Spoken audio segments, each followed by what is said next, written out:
Hi friends, कैसे हैं आप लोग। आई होप कि आप लोग अच्छे होंगे। तो आज की इस वीडियो में लेकर आए हैं साइंस के कुछ ऑब्जेक्टिव क्वेश्चन जो आपके परीक्षा के लिए बहुत ही महत्वपूर्ण क्वेश्चन है। ठीक है, तो आगे जानने से पहले मैं एक और बात बतला दूं, अभी तक मेरे चैनल को सब्सक्राइब नहीं किए हैं तो प्लीज कर लीजिए, क्योंकि जब भी मैं वीडियो अपलोड करूँ आपके पास नोटिफिकेशन पहुंच जाए। तो चलिए बिना टाइम गंवाए क्वेश्चन की तरफ बढ़ते हैं। तो देखिए क्वेश्चन नंबर 1 का कह रहा है, देखिए किस दर्पण की फोकस दूरी ऋणात्मक होती है। किस दर्पण की फोकस दूरी ऋणात्मक होती है। ऑप्शन ए समतल दर्पण, ऑप्शन बी अवतल दर्पण, ऑप्शन सी उत्तल दर्पण, ऑप्शन डी इनमें से कोई नहीं। का हो जाएगा ऑप्शन, का हो जाएगा, का हो जाएगा इसका ऑप्शन। एक का ऑप्शन का हो जाएगा, तो एक का जो ऑप्शन हो जाएगा ना, बी हो जाएगा अवतल दर्पण। ठीक है, ऑप्शन नंबर बी हो जाएगा। ठीक है, चलिए क्वेश्चन नंबर 2 की तरफ बढ़ते हैं। देखिए क्वेश्चन नंबर 2 का कह रहा है, देखिए क्वेश्चन नंबर 2 का कह रहा है कि दर्पण दर्पण की फोकस दूरी एफ और वक्रता त्रिज्या में क्या संबंध है। क्या संबंध है। ऑप्शन नंबर ए एफ बराबर आर, और एफ बराबर आर बटे टू, एफ बराबर टू आर, एफ बराबर थ्री बटा टू आर। का हो जाएगा ऑप्शन, का हो जाएगा, का हो जाएगा, दो का आंसर का हो जाएगा, जल्दी से बताइए का हो जाएगा। तो इसका ऑप्शन जो हो जाएगा बी हो जाएगा। ठीक है, ए बराबर आर बटे टू संबंध होता है। ठीक है ना। चलिए क्वेश्चन नंबर 3 की तरफ बढ़ते हैं। क्वेश्चन नंबर देखिए 3 का कह रहा है, क्वेश्चन नंबर 3 कह रहा है समान दृष्टि के लिए स्पष्ट दर्शन की न्यूनतम दूरी होती है। समान दृष्टि के लिए स्पष्ट दर्शन की न्यूनतम दूरी होती है। क्या होती है। 25 मीटर, 25 सेंटीमीटर, 25 मिलीमीटर, इनमें से कोई नहीं। का हो जाएगा ऑप्शन, का हो जाएगा, 3 का ऑप्शन का हो जाएगा। तो ऑप्शन नंबर बी हो जाएगा। ठीक है ना, ऑप्शन नंबर बी 25 सेंटीमीटर या सीएम होता है। ठीक है ना। ठीक है, चलिए क्वेश्चन नंबर 4 की तरफ बढ़ते हैं। देखिए क्वेश्चन नंबर 4 का कह रहा है श्वेत प्रकाश का कौन सा रंग, चाहे वर्ण बोलते हैं, ठीक है ना, किसी प्रिज्म से गुजरने के पश्चात माने पहले सबसे कम झुकता है। कम सबसे कम माने पहले सबसे कम झुकता है। ऑप्शन नंबर ए बैगनी, ऑप्शन नंबर बी नीला, ऑप्शन नंबर सी लाल, ऑप्शन नंबर डी पीला। का हो जाएगा 4 का ऑप्शन, का हो जाएगा। तो 4 का ऑप्शन जो हो जाएगा ना, 4 का ऑप्शन नंबर सी हो जाएगा। लाल का जो होता है, लाल रंग का झुकाव कम होता है। ठीक है ना, अधिक लाल और श्वेत प्रकाश में ना प्रिज्म का जो होता है, प्रिज्म से गुजरने के पश्चात सबसे अधिक बैगनी झुकता है। ठीक है, तो बैगनी कहेगा, जब झुकाव अधिक कहेगा तो बैगनी हो जाएगा ऑप्शन। ठीक है ना, तो यहाँ झुकाव कम कर रहा है तो लाल का होता है। ठीक है, चलिए क्वेश्चन नंबर 4 की तरफ देखते हैं। क्वेश्चन नंबर देखिए 4 का कह रहा है मानव मानव आँख की रेटिना द्वारा बनाई गई छवि होती है। मानव आँख की रेटिना द्वारा बनाई गई छवि होती है। ऑप्शन नंबर ए आभासी और सीधा, ऑप्शन नंबर बी वास्तविक और उल्टा, ऑप्शन नंबर सी आभासी और उल्टा, और ऑप्शन नंबर डी वास्तविक और सीधा। का हो जाएगा 5 का ऑप्शन, का हो जाएगा 5 का ऑप्शन, का हो जाएगा। तो 5 का जो ऑप्शन हो जाएगा ना, 5 का ऑप्शन बी हो जाएगा, वास्तविक और उल्टा बनता है। ठीक है ना, 5 का बी ऑप्शन हो जाएगा। ठीक है, चलिए क्वेश्चन नंबर 6 की तरफ देखते हैं। क्वेश्चन नंबर 6 का कर रहा है, देखिए प्रकाश का रंग नीला प्रतीत होता है। प्रकाश का रंग नीला प्रतीत होता है। ऑप्शन ए प्रकाश के परावर्तन के कारण, ऑप्शन बी प्रकाश के प्रकीर्णन के कारण, ऑप्शन सी प्रकाश के अपवर्तन के कारण, ऑप्शन डी इनमें से कोई नहीं। का हो जाएगा 6 का ऑप्शन, का हो जाएगा। तो 6 का जो ऑप्शन हो जाएगा, 6 का जो बी हो जाएगा। ठीक है, प्रकाश के प्रकीर्णन के कारण। ठीक है, ऑप्शन नंबर बी हो जाएगा। ठीक है, चलिए क्वेश्चन नंबर 6 की तरफ देखते हैं, 7 की तरफ। ठीक है, किस दर्पण से वस्तु का प्रतिबिंब बड़ा बनता है। किस दर्पण से वस्तु का प्रतिबिंब बड़ा बनता है। ऑप्शन नंबर ए समतल दर्पण, और ऑप्शन नंबर बी अवतल दर्पण, ऑप्शन नंबर सी उत्तल दर्पण, ऑप्शन नंबर डी इनमें से कोई नहीं। का हो जाएगा 7 का ऑप्शन, का हो जाएगा। तो 7 का जो ऑप्शन भैया हो जाएगा ना, इसी का भी बी हो जाएगा। ठीक है, बी अवतल दर्पण का जो होता है ना 12 प्रतिबिंब बनता है, और सबसे छोटा प्रतिबिंब बनता है ना समतल। सब बहुत छोटा बनेगा तो समतल, और छोटा खाली कहेगा तो उत्तल दर्पण हो। ठीक है ना, चलिए क्वेश्चन नंबर 8 की तरफ बढ़ते हैं। देखिए क्वेश्चन नंबर 8 का कह रहा है निम्नलिखित में से कौन सा लेंस निकट दृष्टि दोष को दूर ठीक करने के लिए उपयोग किया जाता है, या दूर करने के लिए बोला जा सकता है। ठीक है, चलिए ऑप्शन नंबर ए उत्तल, और ऑप्शन बी समोतल लेंस, और ऑप्शन सी उत्तल लेंस अवतल लेंस, ऑप्शन डी इनमें से कोई नहीं। क्या हो जाएगा? 8 का क्या हो जाएगा? तो 8 का जो ऑप्शन हो जाएगा ना, सी हो जाएगा अवतल लेंस, ठीक है। निकट दृष्टि दोष कहेगा तो अवतल, और दूर दृष्टि दोष कहेगा तो उत्तल लेंस हो जाता है, ठीक है ना। और जिसका दोनों खराब होगा समतो उत्तल कहलाता है, ठीक है ना। ऑप्शन नंबर बी हो जाएगा, ठीक है। चलिए अब क्वेश्चन नंबर 9 की तरफ बढ़ते हैं। क्वेश्चन नंबर 9 देखिए क्या करे। निम्नलिखित में से कौन उपकरण विद्युत धारा की उपस्थिति दर्शाता है? निम्नलिखित में से कौन उपकरण विद्युत धारा की उपस्थिति दर्शाता है? Option A galvanometer, option B motor, option C generator माने जनित्र उसको बोलते हैं जनरेटर, और ऑप्शन डी वोल्ट मीटर। क्या हो जाएगा? 9 का ऑप्शन क्या हो जाएगा? 9 का जो ऑप्शन हो जाएगा ना, 9 का ए हो जाएगा गैल्वेनोमीटर, ठीक है। ऑप्शन नंबर ए हो जाएगा, ठीक है। चलिए क्वेश्चन नंबर 10 देखिए। क्वेश्चन नंबर 10 क्या कह रहा है? दाएं हाथ के अंगूठे के नियम को किसने प्रतिपादित किया, या यानी प्रतिपादन किया? किसने प्रतिपादन किया? दाएं हाथ के पढ़े होंगे आप लोग फिजिक्स में। तो क्या हो जाएगा? ऑप्शन क्या हो जाएगा? 10 का ऑप्शन क्या हो जाएगा? 10 का ऑप्शन जो हो जाएगा ना, दाएं हाथ कहेगा ना तो मैक्सवेल ने किया था, ठीक है। ऑप्शन नंबर डी हो जाएगा, ठीक है। चलिए क्वेश्चन नंबर 11 की तरफ बढ़ते हैं। क्वेश्चन नंबर 11 क्या कह रहे हैं? विभवांतर का एसआई मात्रक होता है।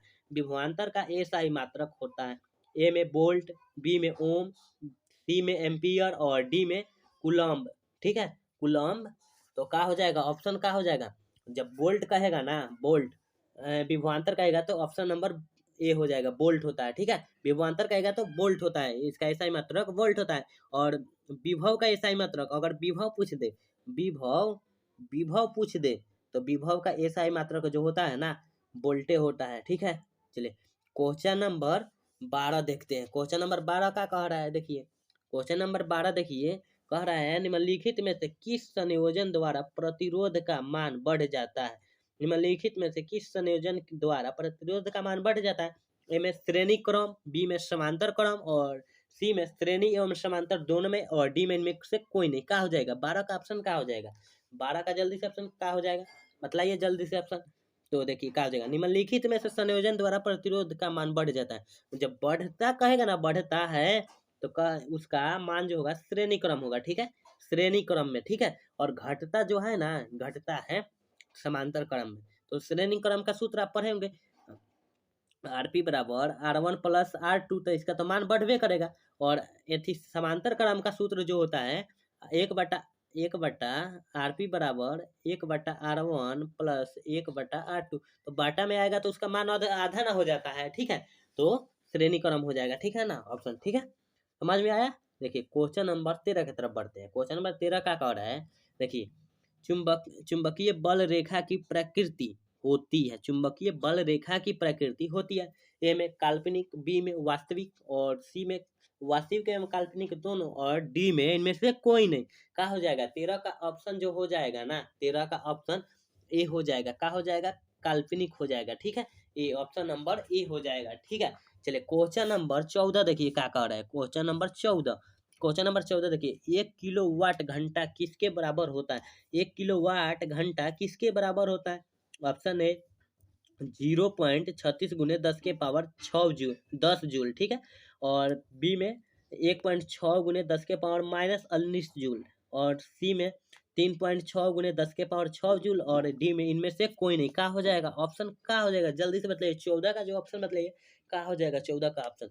तो आप लोग सब लोग पढ़ेंगे कि 1 किलोवाट घंटा किसके बराबर होता है? 3.6 गुने 10 के पावर 6 जूल, ठीक है। ऑप्शन नंबर का है सी हो जाएगा, ठीक है। ऑप्शन नंबर सी हो जाएगा। चलिए क्वेश्चन नंबर 15 देखिए क्या कह रहा है। क्वेश्चन नंबर 15 कह रहा है नवीकरणीय ऊर्जा का स्रोत क्या है? नवीकरणीय ऊर्जा का स्रोत क्या है? ऑप्शन ए नाभिकीय ऊर्जा, बी सौर ऊर्जा, और सी कोयले से प्राप्त ऊर्जा, और डी प्राकृतिक गैस से प्राप्त ऊर्जा। क्या हो जाएगा? 15 का ऑप्शन क्या हो जाएगा? तो 15 का जो ऑप्शन भैया हो जाएगा बी हो जाएगा। क्या हो जाएगा? बी हो जाएगा, सौर ऊर्जा। मतलब कभी खत्म नहीं हो सकता, उसको नवीकरणीय बोलते हैं, ठीक है। और जो खत्म भविष्य में खत्म होने वाला है तो उसके अनवीकरणीय बोलते हैं। जैसे है कोयला खत्म होने वाला है, पेट्रोल खत्म होने वाला है, बिजली खत्म होने वाला है, ठीक है ना। तो ये सब अनवीकरणीय है, ठीक है।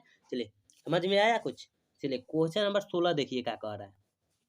क्वेश्चन नंबर 16 देखिए, कौन सा लेंस अपसारी लेंस का भी कहा जाता है? कौन सा लेंस अभिसारी अपसारी लेंस कहा जाता है? अपसारी लेंस कहा जाता है। तो कौन लेंस? ए में उत्तल लेंस, बी में उत्तल लेंस, ए में अवतल लेंस और बी में उत्तल लेंस और सी में अवतल एवं उत्तल दोनों लेंस और डी में इनमें से कोई नहीं। क्या हो जाएगा? 16 का आंसर क्या हो जाएगा? 16 का जल्दी से ऑप्शन बताइए क्या हो जाएगा?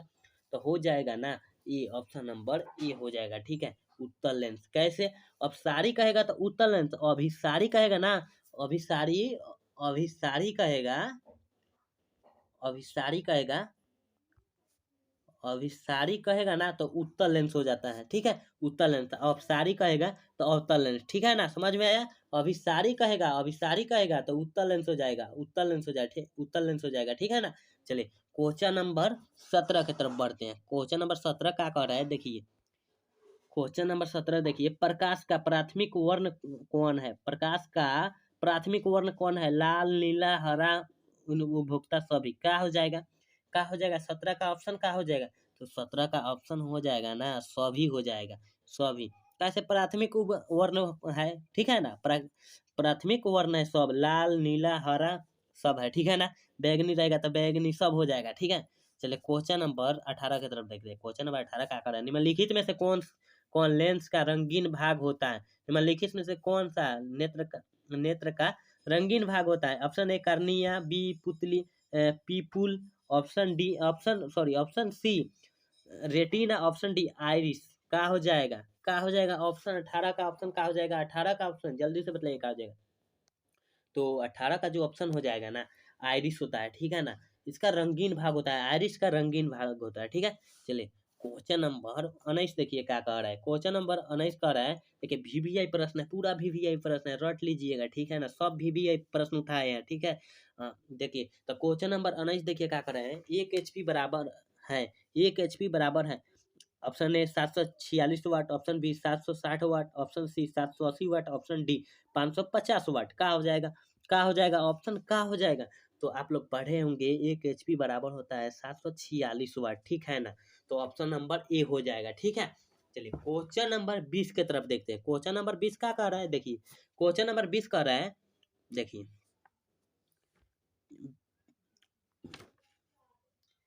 विशालक शीशा होता है, विशालक शीशा होता है। देखिए उसके विशालक शीशा को क्या बोलते हैं? Magnifying, magnifying glass. ठीक है, विशालक शीशा को बोलते हैं। ठीक है।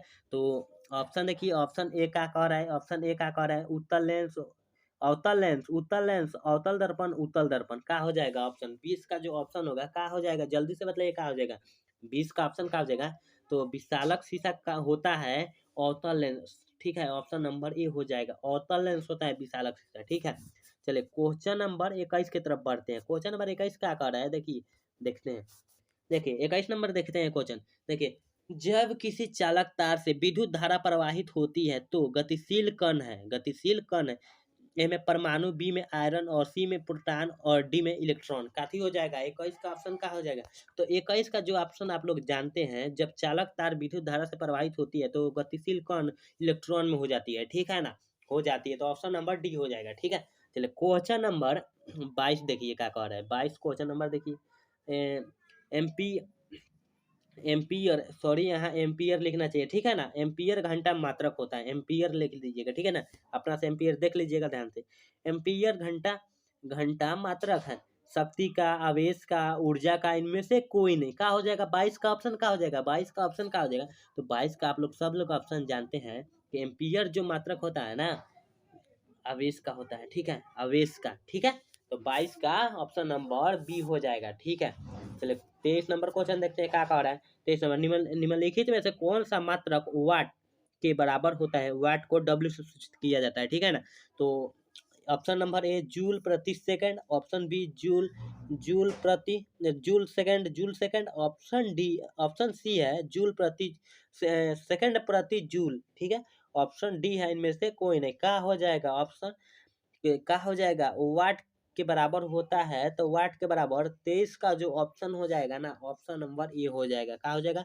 ऑप्शन नंबर ए हो जाएगा। ठीक है, जूल प्रति सेकंड। ठीक है, चलिए 24 नंबर क्वेश्चन देखते हैं क्या कह रहा है। 24 नंबर कह रहा है विद्युत धारा का मात्रक होता है। विद्युत धारा का मात्रक होता है तो विद्युत धारा का मात्रक ए में एम्पीयर, बी में वोल्ट, सी में ओम और डी में वाट का हो जाएगा। तो आप लोग धारा का जब कहेगा ना, धारा माने धारा, कुछ चीज में धारा बहता है तो उसका मात्रक जो हो जाएगा ना, क्या हो जाएगा, एम्पीयर हो जाएगा। ठीक है, क्या हो जाएगा, एम्पीयर। ठीक है, एम्पीयर हो जाएगा। ठीक है, चलिए क्वेश्चन और 25 देखिए क्या कह रहा है। ग्लोबल वायरिंग के लिए उत्तरदायी गैस होता है। ग्लोबल वायरिंग के लिए उत्तरदायी गैस कौन है? कौन है? O2, NH3 और CO2N2। का हो जाएगा, का हो जाएगा, ऑप्शन नंबर का हो जाएगा 25 का ऑप्शन का हो जाएगा। तो 25 का ऑप्शन सब लोग जानते हैं। तो देखिएगा ग्लोबल वायरिंग के लिए उत्तरदायी होता है, मतलब प्रकाश में उत्तरदायी कौन होता है? CO2। ठीक है ना, CO2 कार्बन डाइऑक्साइड। ठीक है, चलिए क्वेश्चन नंबर 26 देखिए। ठीक है, क्वेश्चन नंबर 26 देखिए, शरीर में भोजन का पचना किस प्रकार की अभिक्रिया है? शरीर में भोजन का पचना किस प्रकार की अभिक्रिया है? उपचयन, संयोजन, विस्थापन, अपचयन। का हो जाएगा 26 का ऑप्शन, जल्दी से बताइए क्या हो जाएगा। तो याद रखिएगा, ये याद रखिएगा क्वेश्चन। ठीक है ना, तो ये किसके कारण पचता है? तो उपचयन अभिक्रिया के कारण। ठीक है, उपचयन अभिक्रिया, ऑप्शन नंबर ए हो जाएगा। ठीक है, ठीक है ना, आप लोग ये ध्यान देखिएगा, VVI प्रश्न है। ठीक है ना, ये ध्यान दीजिएगा क्वेश्चन पर। ठीक है, चलिए क्वेश्चन नंबर 26 देखिए क्या करें। कली चूना पर जब जल डाला जाता है तब अभिक्रिया होती है। ऊष्मा छेपी, ऊष्मा शोषी, विस्फोटक, इनमें से कोई नहीं। क्या हो जाएगा 27 का ऑप्शन? क्या हो जाएगा, जल्दी से बताइए 27 का ऑप्शन क्या हो जाएगा। तो 27 का भैया ऑप्शन जो हो जाएगा ना, ये हो जाएगा ऊष्मा छेपी होता है। ठीक है ना, कली चूना पर जब जल जल डालेंगे तो ऊष्मा छेपी हो जाएगा। ठीक है, चलिए क्वेश्चन नंबर 28 देखिए। क्वेश्चन नंबर 28 देखिए क्या कह रहा है। निम्नलिखित में से कौन कौन सबसे अधिक क्रियाशील है? अभिक्रियाशील है। तो क्या हो जाएगा, CuHgMHgAgAu। क्या हो जाएगा, क्या हो जाएगा 28 का ऑप्शन, जल्दी से बताइए क्या हो जाएगा। तो 28 का ऑप्शन सब लोग जानते हैं कि अधिक अभिक्रियाशील होता है ना, जो कॉपर होता है, Cu। ठीक है, कॉपर। ठीक है, चलिए क्वेश्चन नंबर 29 के तरफ बढ़ते हैं। क्वेश्चन नंबर 29 क्या करे है। चूना जल का रासायनिक सूत्र, ध्यान दीजिएगा इस क्वेश्चन पर। ठीक है ना, VVI प्रश्न है। ठीक है, चूना जल का रासायनिक सूत्र, option A CaO, option B CaCl2, option C CaOCl2, option D CaOH के होल थ्राइज। ठीक है, तो ऑप्शन नंबर क्या हो जाएगा, 29 का ऑप्शन क्या हो जाएगा, 29 का जो ऑप्शन होगा तो ऑप्शन नंबर डी हो जाएगा, होता है CaOH के होल 2 होता है। ठीक है, कली चूना का जब पूछेगा ना, कली चूना का सूत्र होता है तो ये होता है, ऑप्शन नंबर ए हो जाएगा, CaO होता है। ठीक है, चलिए याद रखिएगा साथ में ये भी। ठीक है, चलिए 30 नंबर क्वेश्चन देखिए क्या कह रहा है। कोई विलयन लाल लिटमस को नीला कर देता है, उसका pH मान होता है 11, 10, 5, ए और बी दोनों। 30 का ऑप्शन क्या हो जाएगा, जल्दी से बताइए क्या हो जाएगा। देखिए कोई विलयन लाल लिटमस को नीला कर देता है, क्या हो जाएगा, लाल लिटमस को नीला कर देता है। तो ऑप्शन जानते हैं क्या हो जाएगा, ऑप्शन बी, सी दोनों और डी। देखिए तो ए और बी दोनों हो जाएगा। ठीक है ना, ऑप्शन नंबर डी हो जाएगा। ठीक है, चलिए क्वेश्चन नंबर, ये अम्लीय होता है। ठीक है ना, अम्लीय होता है। ठीक है, अम्लीय होता है। ठीक है ना, चलिए क्वेश्चन नंबर 31 की तरफ बढ़ते हैं। क्या कह रहा है 31, एल्काइन में कार्बन कार्बन के बीच कितने सहसंयोजक बंधन होते हैं? 1 2 3 4 क्या होते हैं, 1 2 3 4 क्या होते हैं इनमें से। 31 का ऑप्शन क्या हो जाएगा, 31 का ऑप्शन क्या हो जाएगा। तो 31 का ऑप्शन हो जाएगा, ऑप्शन नंबर सी हो जाएगा। कहाँ है ऑप्शन नंबर सी, देखिए ऑप्शन नंबर सी 3 होता है। ठीक है, एल्काइन में जब कहेगा ना तो 3 होगा। ठीक है ना, ठीक है, चलिए क्वेश्चन नंबर 32 देखिए क्या कह रहा है। क्वेश्चन नंबर 32 देखिए, ग्लूकोज का आणविक सूत्र क्या होता है, याद रखिएगा। ठीक है ना, याद रखिएगा क्वेश्चन। ग्लूकोज का आणविक सूत्र क्या होता है, C6H12O6। अब देखिए ऑप्शन नंबर बी देखिए क्या करें, CH3 और COOH सी। अब देखिए ऑप्शन नंबर सी CH3CHO और ऑप्शन नंबर डी CHCl3। क्या हो जाएगा, ऑप्शन क्या हो जाएगा। तो ऑप्शन याद रखिएगा, इसका ऑप्शन नंबर ए हो जाएगा, C6H12O6 हो जाएगा। ठीक है ना, ये ग्लूकोज का, ठीक है ना, सूत्र होता है। और साथ में ये भी याद रखिएगा, चीनी का सूत्र होता है, देखिए चीनी का सूत्र होता है C11H22O11, O11, ठीक है ना, चीनी का सूत्र होता है, ठीक है ना। चलिए ये भी साथ में याद रखिएगा, ठीक है। चलिए क्वेश्चन नंबर 33 देखिए क्या कह रहा है। क्वेश्चन नंबर 33, उच्च वसीय अम्लों के सोडियम लवण को कहते हैं, उच्च वसीय सोडियम लवण को कहते हैं साबुन, अपमार्जक, प्लास्टिक, रबर। क्या हो जाएगा, क्या हो जाएगा, तो उच्च वसीय अम्लों के सोडियम लवण को जो कहते हैं ना, जो कहते हैं साबुन कहते हैं, क्या कहते हैं, साबुन कहते हैं। याद रखिएगा, सब्जेक्टिव में 2 नंबरिया में पूछ सकता है, ठीक है ना, ये भी याद रखिएगा, ठीक है, कि साबुन किसे कहते हैं। तो खाली सिंपल सी बात बोल दीजिएगा कि उच्च वसीय अम्लों के सोडियम लवण को साबुन कहते हैं, ठीक है ना। चलिए क्वेश्चन नंबर 34 देखिए क्या कह रहा है। क्वेश्चन नंबर 34, माइनस डैश, वो माइनस नहीं पढ़ा जाता है, डैश पढ़ा जाता है, ठीक है ना। तो डैश HO अभिक्रियाशील मूलक को कहते हैं, क्या कहते हैं, तो सब लोग जानते हैं इसको, जो कहते हैं 34 का जो ऑप्शन हो जाएगा ए हो जाएगा, एल्डिहाइड बोलते हैं ना, एल्डिहाइड बोलते हैं, डैश CHO को बोलते हैं एल्डिहाइड, और ओ डैश OH को जो बोलते हैं ना, OH को बोलते हैं एल्कोहल बोला जाता है, ठीक है, एल्कोहल बोला जाता है, साथ में ये भी याद रखिएगा, ठीक है। चलिए क्वेश्चन नंबर 35 देखिए क्या कह रहा है। आवर्त सारणी के किसी आवर्त में बाएं से दाएं जाने पर तत्व की संख्या तत्व की परमाणु त्रिज्या डैश घटती है, पहले घटती है और पुनः बढ़ती है, अपवर्तित रहती है, बढ़ती है। क्या हो जाएगा, ऑप्शन 35 का जो ऑप्शन होगा क्या हो जाएगा, 35 का ऑप्शन क्या हो जाएगा, तो सब लोग जानते हैं कि बाएं से दाएं जाने पर घटती है, तो क्या हो जाएगा, ऑप्शन नंबर ये हो जाएगा, ठीक है ना। चलिए क्वेश्चन नंबर 36 देखिए क्या कह रहा है। क्वेश्चन नंबर 36, निम्नलिखित तत्वों को उनके अधातु गुण के अनुसार बढ़ते क्रम में सजाए, LIOCBEF क्या हो जाएगा, ऑप्शन इसका क्या हो जाएगा, ऑप्शन क्या हो जाएगा, 36 का ऑप्शन जल्दी से बताइए क्या हो जाएगा, 36 का ऑप्शन, तो 36 का ऑप्शन जो भैया हो जाएगा ना, बी हो जाएगा, क्या हो जाएगा, बी हो जाएगा, ठीक है।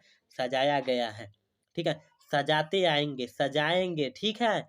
चलिए क्वेश्चन नंबर 37 देखिए क्या कह रहा है। 37 देखिए, सिलिकॉन क्या है, सिलिकॉन क्या है, इंपॉर्टेंट क्वेश्चन है पूरा, ठीक है। तो सिलिकॉन क्या है, तो सब लोग आप लोग जानते हैं कि सिलिकॉन जो है ना उपधातु है, उपधातु, ऑप्शन नंबर सी हो जाएगा, ठीक है। 37 का सी, ऑप्शन सी हो जाएगा, ठीक है। तो चलिए अगले क्वेश्चन की तरफ बढ़ते हैं। तो क्वेश्चन नंबर 38 देखिए क्या कह रहा है। निम्नलिखित में से कौन विद्युत धनात्मक है, विद्युत तत्व है, विद्युत धनात्मक तत्व है, CClNaP क्या हो जाएगा, 38 का क्या हो जाएगा, तो 38 का ऑप्शन क्या हो जाएगा, तो 38 का भी ऑप्शन होगा ना, सी हो जाएगा, सोडियम विद्युत धनात्मक तत्व है, ठीक है, सी सोडियम, ठीक है। चलिए 39 नंबर क्वेश्चन देखिए क्या करे। टिहरी बांध का निर्माण किस प्रदेश में किया गया, वाट, किया गया वाट, ठीक है। उत्तर प्रदेश, उत्तराखंड, राजस्थान, बिहार, क्या हो जाएगा ऑप्शन, 39 का ऑप्शन क्या हो जाएगा। तो आप लोग सब लोग जानते हैं टिहरी बांध को जो निर्माण किया गया ना, उत्तराखंड में किया गया था, ठीक, ऑप्शन नंबर बी हो जाएगा, ठीक है। चलिए क्वेश्चन नंबर 40 देखिए क्या कर रहा है। क्वेश्चन नंबर 40, निम्नलिखित में से किस धातु को केरोसिन में डुबा कर रखते हैं, सब लोग जानते हैं किस धातु को, तो हो जाएगा सोडियम को हमेशा डुबा कर रखा जाता है, ठीक है ना, सोडियम, ऑप्शन नंबर बी हो जाएगा, ठीक है। चलिए क्वेश्चन नंबर 41 देखिए क्या कर रहा है। क्वेश्चन नंबर 41, अपमार्जक से बनाए जाते हैं, अपमार्जक से बनाए जाते हैं, तो अपमार्जक से जो बनाए जाते हैं सर्फ, शैम्पू, सब माने जितने कपड़े वाला धोने वाला सामान होता है ना, सब बनाए जाते हैं अपमार्जक से, तो ऑप्शन नंबर डी हो जाएगा, सभी हो जाएगा, ठीक है ना, ठीक है। चलिए क्वेश्चन नंबर 42 देखिए क्या कह रहा है। क्वेश्चन नंबर 42 कह रहा है, सौर सेल में किसका उपयोग होता है, सौर सेल में किसका उपयोग होता है, तो आप लोग सब लोग जानते हैं कि सौर सेल में किसका उपयोग होता है। 42 का ऑप्शन बताइए जल्दी से, किसका होता है, तो आप लोग सब लोग जानते हैं कि सौर सेल में जो उपयोग होता है ना, सिलिकॉन का उपयोग होता है, सिलिकॉन का, ऑप्शन नंबर बी हो जाएगा, ठीक है। चलिए क्वेश्चन नंबर 43 देखिए क्या कह रहा है। क्वेश्चन नंबर 43, निम्नलिखित में से किसका उपयोग खाना बनाने वाले ईंधन में नहीं किया जा सकता है, खाना बनाने वाला ईंधन में नहीं किया जा सकता, CNG, LPG, बायोगैस, कोयला। तो देखिए यहाँ क्या होगा, गैस से एलपीजी को जो बोला जाता है गैस बोला जाता है, गैस से तो बनाया जा सकता है, बायोगैस माने गोबर गैस, ठीक है, गोबर गैस से तो बनाया जा सकता है, कोयला से खाना बनाया जा सकता है, बाकी सीएनजी से जो है ना नहीं बनाया जा सकता है, ठीक है। तो ऑप्शन नंबर ए हो जाएगा, ठीक है। चलिए क्वेश्चन नंबर 44 देखिए। क्वेश्चन नंबर 44 देखिए, 2Cu+O2 एरो 2 सी टू सी ओ है, ऑक्सीकरण, अपघटन, उदासीनीकरण, विस्थापन का हो जाएगा 44 का ऑप्शन जल्दी से बताइए का हो जाएगा, अपना मन से बताइए 44 का ऑप्शन का हो जाएगा। तो 44 का ऑप्शन हो जाएगा ऑक्सीकरण होता है, ठीक है ना। आप लोग सब लोग जानते हैं जब अभिक्रिया करेगा टू जुट जाएगा ना तो इसको ऑक्सीकरण बोलते हैं, ठीक है ना। चलिए क्वेश्चन नंबर 45 की तरफ बढ़ते हैं। क्वेश्चन नंबर 45 का है निम्नलिखित में से कौन सा समीकरण संतुलित नहीं है, संतुलित नहीं है। H2 माने बराबर नहीं है, दोनों की ओर बराबर होना चाहिए, इधर भी बराबर होना चाहिए, इधर भी बराबर, इधर इधर इधर सब में बराबर होना चाहिए। तो कौन संतुलित नहीं है? 45 का ऑप्शन क्या हो जाएगा? 45 का जो ऑप्शन हो जाएगा संतुलित जो नहीं है बी, ऑप्शन का हो जाएगा बी हो जाएगा, ठीक है। ऑप्शन बी हो जाएगा, ठीक है। चलिए क्वेश्चन नंबर 46 देखिए, क्वेश्चन नंबर 46 देखिए, ठीक है। उदासीन विलयन का पीएच मान होता है उदासीन, तो आप लोग सब लोग जानते हैं उदासीन का जो पीएच मान होता है कितना होता है? 7 होता है। तो ऑप्शन नंबर ये हो जाएगा, ठीक है। चलिए क्वेश्चन कोई डाउट नहीं है ना, तो चलिए क्वेश्चन 47 की तरफ बढ़ते हैं। क्वेश्चन 47 कह रहा है निम्नलिखित में से कौन दुर्लभ अम्ल है, कौन दुर्बल अम्ल है, कौन? देखिए option number HNO3, HCl, HN3, CH3OH, H2SO4 sulphuric अम्ल जिसे बोलते हैं, जिसे इसको तेजाब बोलते हैं, तेजाब नहीं होता है, तेजाब बोलते हैं, सल्फ्यूरिक अम्ल इसको बोलते हैं, ठीक है। तो 47 का ऑप्शन क्या हो जाएगा? 47 का ऑप्शन क्या हो जाएगा? तो ऑप्शन नंबर सी हो जाएगा, ठीक है ना, ठीक है। 47 का सी ऑप्शन हो जाएगा, ठीक है। चलिए 48 नंबर क्वेश्चन की तरफ बढ़ते हैं। क्या कह रहे हैं 48 नंबर क्वेश्चन? क्रायोलाइट अयस्क है, क्रायोलाइट अयस्क है, तांबा का, लोहा का, मैग्नीशियम का, एल्युमिनियम का। क्या हो जाएगा? 48 का ऑप्शन जल्दी से बताइए क्या हो जाएगा। तो सब लोग जानते हैं क्रायोलाइट का अयस्क जो होता है एल्युमिनियम होता है, एल्युमिनियम को बोला जाता है, ठीक है ना, क्रायोलाइट। और बक्साइट किसका अयस्क है? एल्युमिनियम का अयस्क है, ठीक है ना, एल्युमिनियम का अयस्क है, ठीक है। चलिए क्वेश्चन नंबर 49 की तरफ बढ़ते हैं। क्वेश्चन नंबर 49 देखिए क्या करें। पोटेशियम का परमाणु संख्या होता है, पोटेशियम का परमाणु संख्या होता है, मतलब देखिए के का पोटेशियम का के ना बोलते हैं, तो के का परमाणु संख्या कितना होता है? तो आप लोग सब लोग जानते हैं इसका परमाणु द्रव्यमान होता है 39, ठीक है। और इसका परमाणु संख्या जो होता है 19 होता है, इसका अधिया होता है, ठीक है ना, ठीक है। तो 19 बोला जाता है, ठीक है। 19 18.5 होगा, बाकी 19 बोला जाता है, ठीक है ना। चलिए क्वेश्चन नंबर 50 और लास्ट क्वेश्चन है, ठीक है ना। तो देखिए 50 नंबर क्वेश्चन क्या करे, फार्मिक अम्ल का यूफेक नाम होता है, मेथेनोइक अम्ल, प्रोपेनोइक अम्ल, एथेनोइक अम्ल, और इनमें से कोई नहीं। क्या हो जाएगा? ऑप्शन जल्दी से बताइए क्या हो जाएगा। 50 का ऑप्शन क्या हो जाएगा? तो आप लोग सब लोग जानते हैं, तो ऑप्शन हो जाएगा इथेनोइक अम्ल। ये फार्मिक अम्ल का यूपीए का नाम है। ये देखिए एक और क्वेश्चन बनता है यहाँ पर कि लाल चिट्टी के डंक में कौन सा अम्ल होता है? तो फार्मिक अम्ल होता है। क्या हो जाएगा? फार्मिक अम्ल होता है। लाल चिट्टी के डंक में जो होता है फार्मिक अम्ल होता है, ठीक है। जस्ट काटती है, जस्ट एथी बिसाने लगता है, ठीक है ना। चलिए तो यहाँ पर हम क्वेश्चन समाप्त किए 50, ठीक है। पसंद आए तो लाइक और शेयर जरूर कीजिएगा और अपने दोस्तों के पास शेयर जरूर करिएगा, ठीक है ना। तो चलिए अगले वीडियो में मिलते हैं, ठीक है। चलिए जय हिंद जय भारत।